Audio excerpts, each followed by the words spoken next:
Okay, the saturated fat debate just got way more interesting. A massive new study just dropped last week.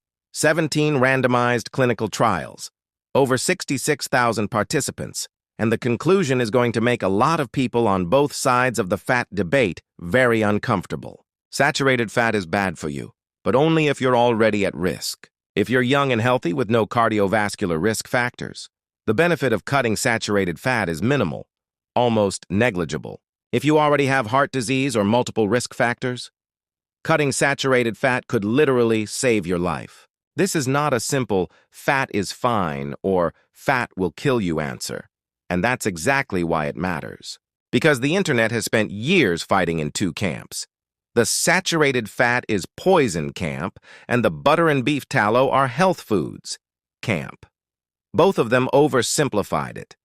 And this study just proved it. Let me walk you through what they actually found, why it's more nuanced than the headlines are making it sound, and what this means for what you should actually be eating. First, some background on how we got here. For decades, the dietary advice was simple. Saturated fat raises LDL cholesterol. High LDL causes heart disease. Therefore, eat less saturated fat. End of story. This gave us decades of low-fat everything.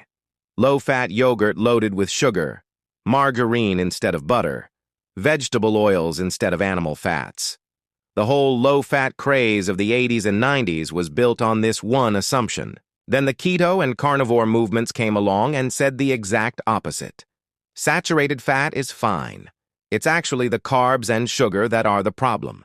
Eat all the butter and red meat you want. Both camps have been screaming at each other for years. This new study just walked into the middle of that fight and said, actually, you're both partially right, and you're both leaving out something important. Here's what the 17 trials actually found.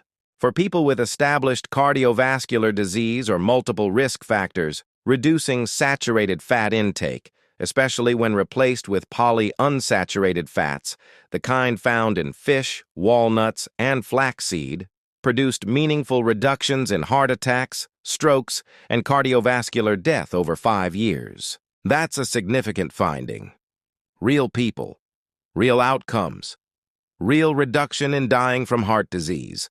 But here's the twist. For low-risk, generally healthy people with no existing cardiovascular disease and few risk factors, the absolute benefit of cutting saturated fat was minimal, below what scientists consider clinically meaningful. So the same dietary change that could save a high-risk person's life barely moves the needle for a low-risk person.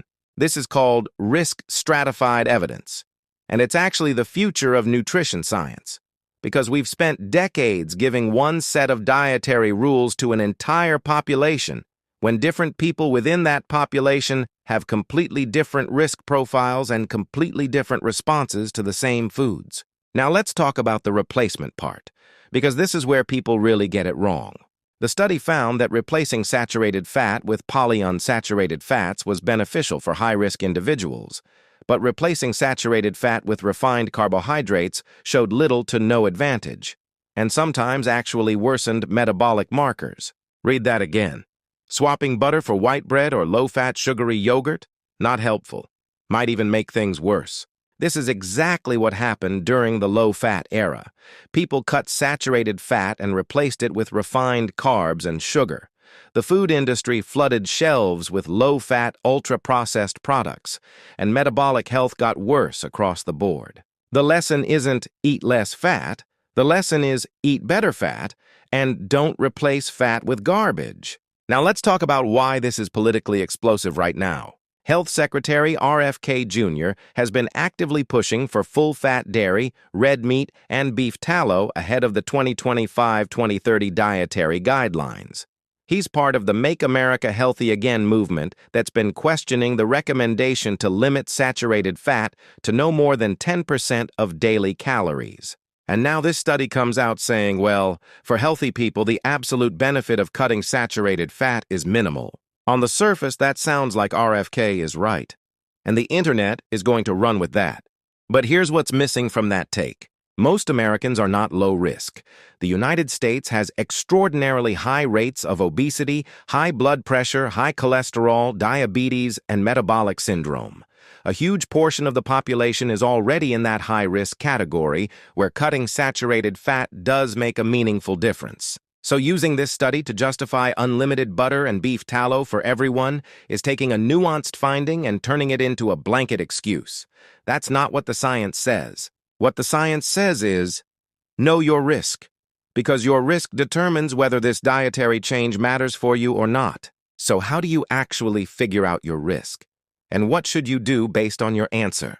If you have no family history of heart disease, healthy blood pressure, healthy cholesterol, no diabetes, and you're otherwise metabolically healthy, the evidence says you have some flexibility. Cutting saturated fat dramatically probably isn't your highest priority. Focus on the bigger picture.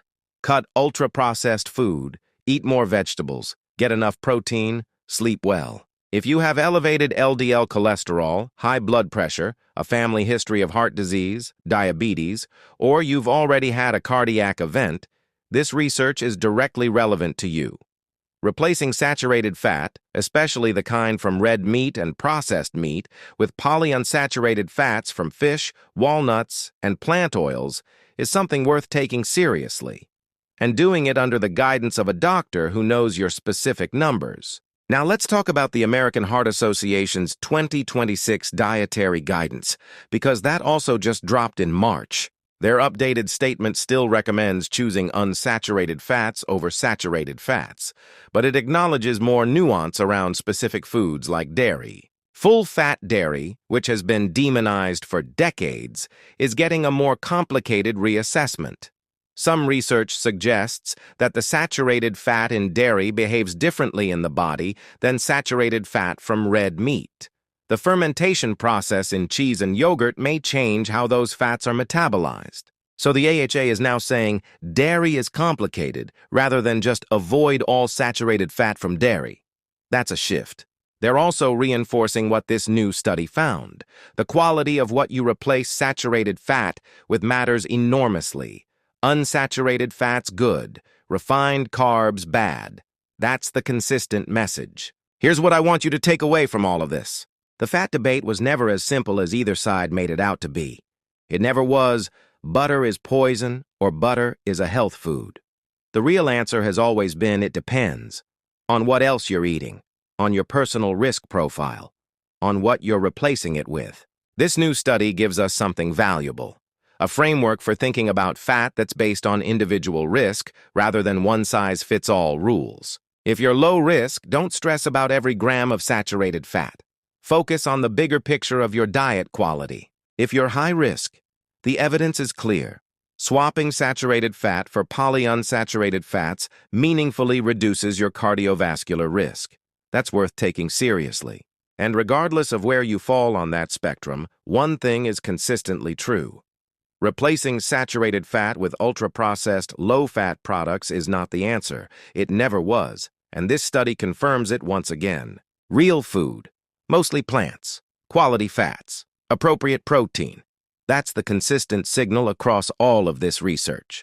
If this helped you understand the fat debate better, subscribe. I cover every major nutrition study as it drops and break it down into something that actually makes sense for your life. Drop a comment. Are you team low-fat or team eat all the butter? Because honestly, after this study, I think both camps need to have a long think. See you in the next one.